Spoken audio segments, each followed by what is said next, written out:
perhaps not to the left-hander because it's shaping into him, but the right-hander with his away swing, I would have fancied a slip in for Mungra at 32 for 3. Not to be. Nicely played. He's got to go. Oh, Mohammed, he's hit again. And there's the deflection away off the stumps down to the boundary. It goes. Are we going to see another referral here on the overthrows off the stump? All the drama in the world that you'd want here at St George's Park. Could it be another run out? Yeah, I think we're definitely going to go upstairs. But how about this fielding, though? It's really good fielding. Love the energy from these fielders. Here's another look. Smith calls. Off he goes. Quickly to his right. Here's the shy batter. Oh, that's close. Oh, he's in. Yeah, he's in. Needed the dive. Yeah, But what another run out would have done to proceedings. And then the deflection off the stumps for 2 more overthrows. What is that? Pick up 3 off that one. So there's the not out. You could hear a collective sigh from the Western Province dressing room.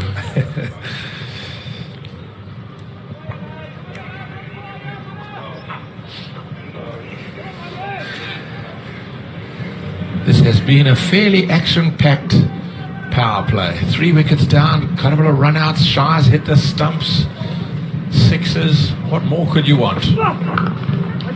Crisp for nothing. That augurs well. That was nicely timed on a surface where perhaps timing hasn't been easy to find. He just nicely into line, Whitehead, and punching to cover. The length, though, as well. If you're a bowler and you're hitting just back of a length, just the slowness of the surface just allows the batter that extra bit of time to play strokes. That's why it's so important to just bowl the right length. Nicely turned, fine legs in the ring, the line was wrong and he's going to pay the price. Another piece of diving fielding down on that fine leg boundary. Gee, the Warriors out cricket has been outstanding. They had 4 written all over it, and yet the effort put in by the Warriors keeps it down to 2, unless we need inspection here. Let's have another look. Beats the inner ring. Look at the ground he's got to make. That's very good. That is very, very good, Brett. Absolutely brilliant. Commitment of Piva Mnyanda. Now he's going to come and bowl.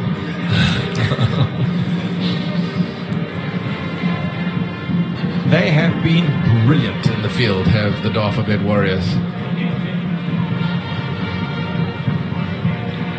39 for 3. Last over of the power play is upon us. The run rate's good. 3 down, bleak. 40 for 2 average, as we said earlier, but so the runs aren't a problem, but it's these wickets. Nyanda.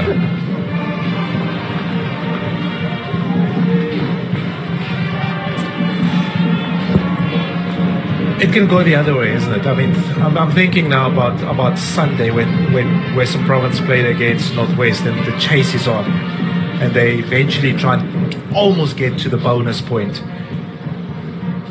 Catch a 6, first one-handed catch here at St George's Park. For the first 2 games, you can win yourself a 10 grand. That will be nice. Just come to St George's and come look at your favorite team and take a one-handed catch and get some 10 grand.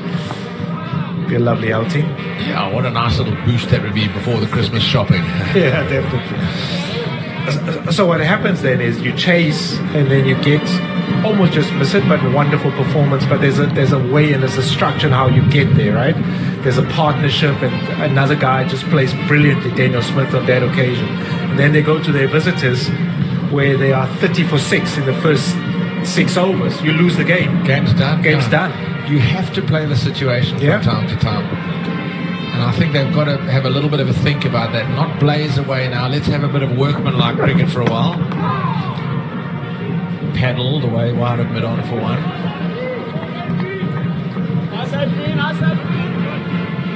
And that's why it's so brilliant when I like the home and away. I know that it's a short season, there's no space for it, but where players get to play at different grounds.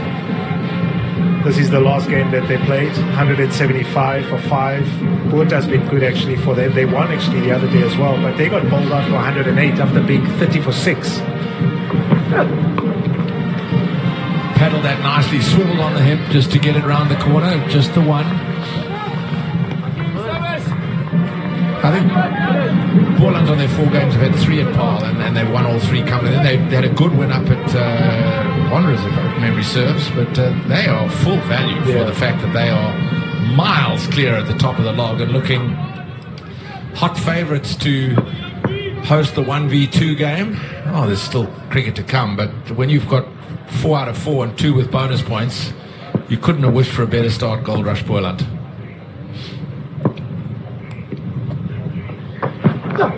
Right, that's probably wide. So you look at that. You look at that match summary of the previous game, and how the reason why they've been that good is, I mean, against Western Province they were good with a new ball, wasn't it? And then, if things don't happen for them up front, they've got these spinners. I think their attack is so beautifully balanced. Emi Manak, Siyabonga Mahima, the one off, one left arm. The quicks have been good, Stuurman and Dudgeon.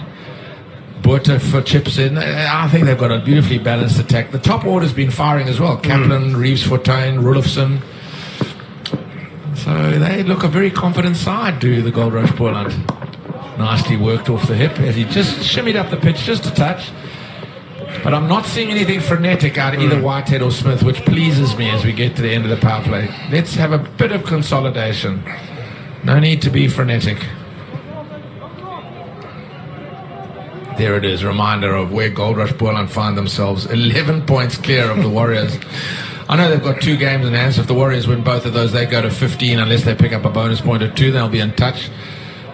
But there's a lot of daylight between Portland and the chasing pack.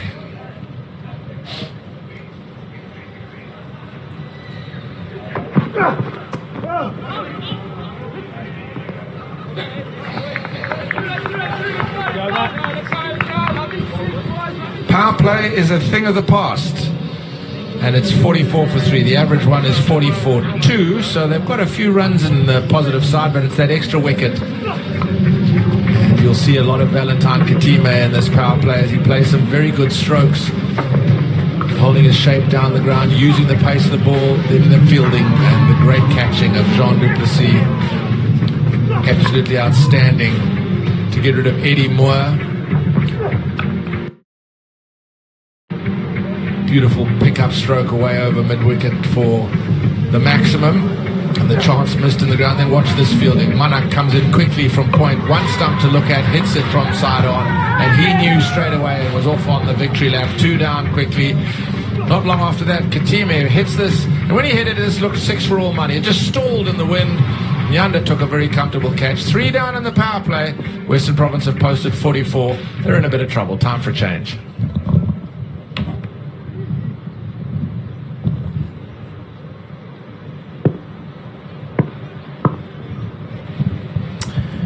Thank you, Brett, and thank you to Victor Pizang. First 6 overs have come and gone, 44 for 3. Hello at home, good evening. As we see the Warriors continuing to make some changes. Matthew Bose will change ends.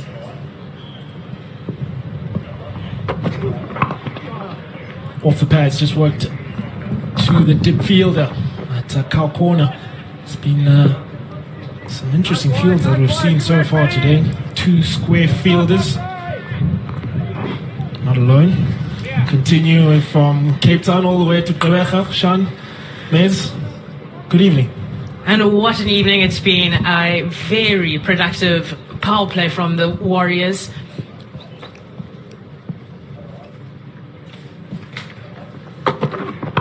In the air.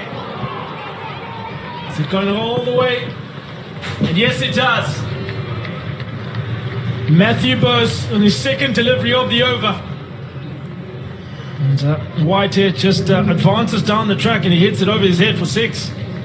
The extra pace of Bose, as well as hitting it into the wind, has helped this along.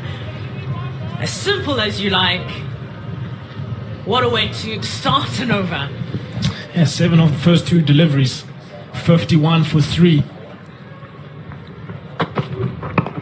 Again, just taking a bit of pace, Matthew Bose. It's going to be fascinating to see how Western Province, for me, WSB Western Province, continue their batting performance. 3 wickets were lost in the power play. Keep speaking about these modern cricketers, Sean. Do you think they're going to be holding anything back? Because 150 feel that they'll give themselves a chance to be in a good game.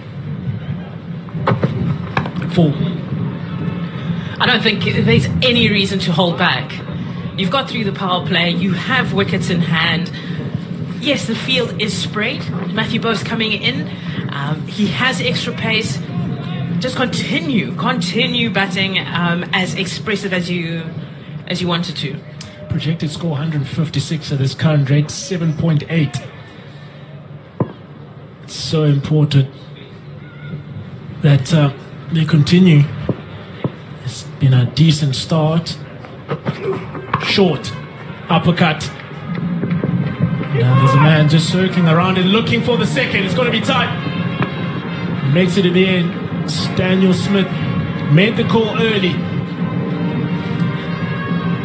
That's the running you want to see. The Warriors have been clinical in the field, but Smith making the call early, turning quickly. This is an over, and I say a definitive over, that they'll be looking back and saying to themselves, this will catapult us to a competitive total. Short once more. And as the end, the Matthew Bose over. It's 54 for 3.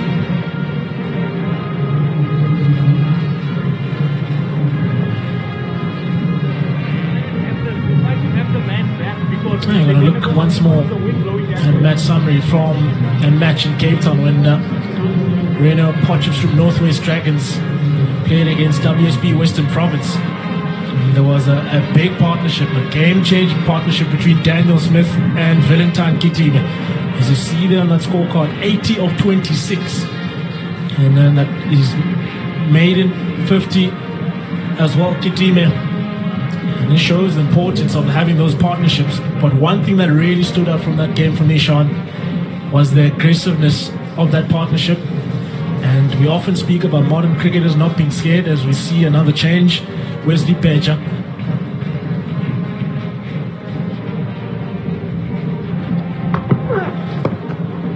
Full, worked off the pads.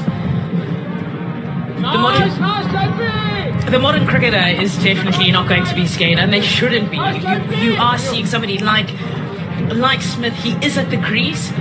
He had a massive over. He tore into Caleb Seleka in the last game against the Northwest Dragons. So we do know that he can take a game on, and all it takes is one big over.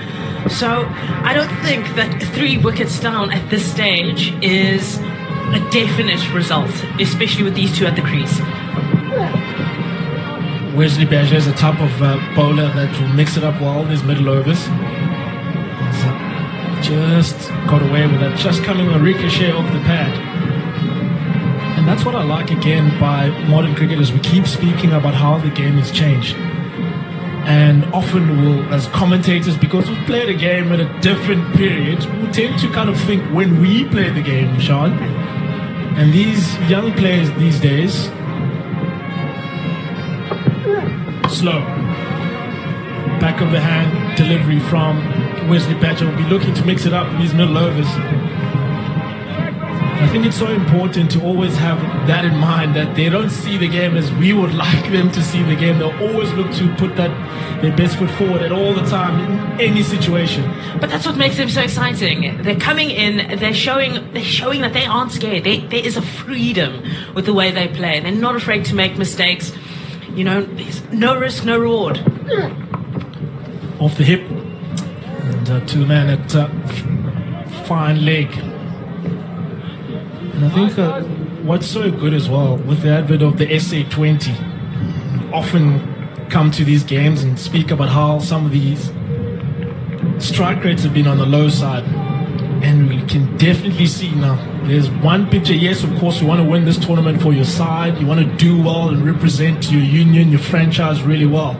But at the same time, now players are so aware that these franchise teams in the SA20, they're looking for guys who are going to impact the game in this SA20. Okay.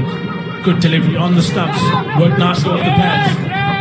Good work as well off his own bowling. They've been absolutely amazing, these Warriors fielders. Just chasing after everything. Seen a brilliant run out already from Mohamed Manak. We saw another close call as well. And we can't, of course, forget the outstanding catch to his left. Jean Duplessis, the wicket keeper, taking the wicket. Edward Moore. It's delivered short once more. It's in the gap. They can only run one.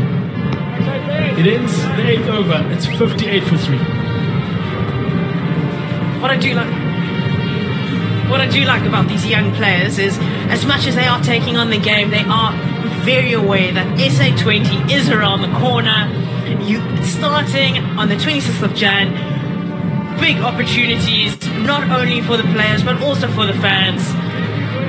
Come, get your tickets. Yeah, you mentioned some people at home might be looking for those tickets very late. Might be difficult to get some of those tickets.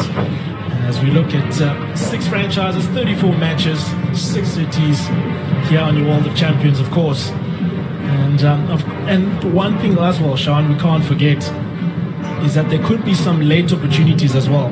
We don't know, there might be injuries around. There's a lot of cricket being played around the world, including some of the superstars that we know. And if you do have a fantastic tournament, you might just put your name in that hat, which is like a really great opportunity. Carver will be bowling. He's coming to the attack. A fantastic left arm wrist spinner. Down the track, first delivery. Just not allowing him to settle at all.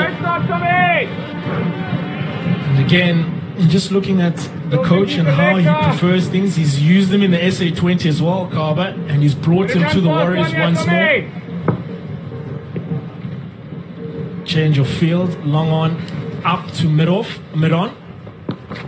Down the track once more, just manages to get to the pitch of the delivery.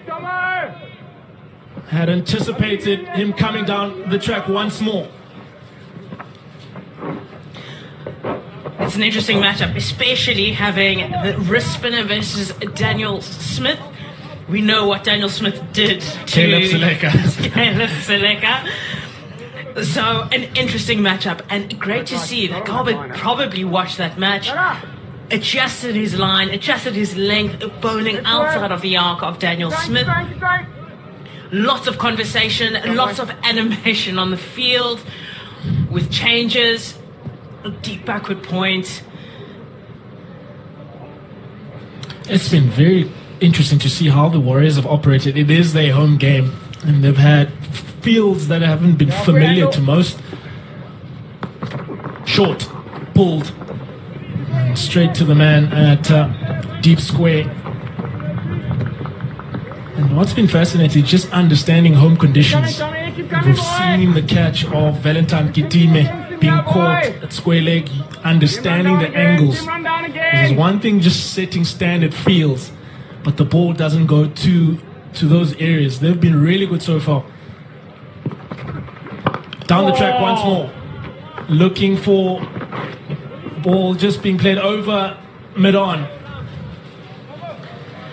That was the area that Daniel Smith targeted, and he wants to take him on, especially with mid-on in the ring. We do know that at least Kaba is bowling outside of his arc. He's saying, right, if you're going to take me across, I'm going to make it as hard as possible. And as you talk about knowing the conditions and the angles, we know that that's not going to be an easy shot. It's always fascinating just seeing the matchups. And you speak about modern cricketers, mid-on is up. You're almost telling yourself why he's not allowed to bowl with that feel to me. And he's charged him on 3 occasions already in this over. played in the game. And an over that's only conceded 4 singles. A great start by Kaba. It ends the 9th over 62 for 3. As we look at the champions, the double champions of the SA20, Sunrisers Eastern Cape, there's been some changes. As we look at Johnny Besto officially joining the side, Adam Mull will be fascinating to watch here in Kabeja, all that pace. Likes of Lou Tosapama. Andrich Nokia currently playing his cricket in Durban in the T20 Challenge. And of course, Bear Swanepoel, the guys who are used to home conditions. One thing that you always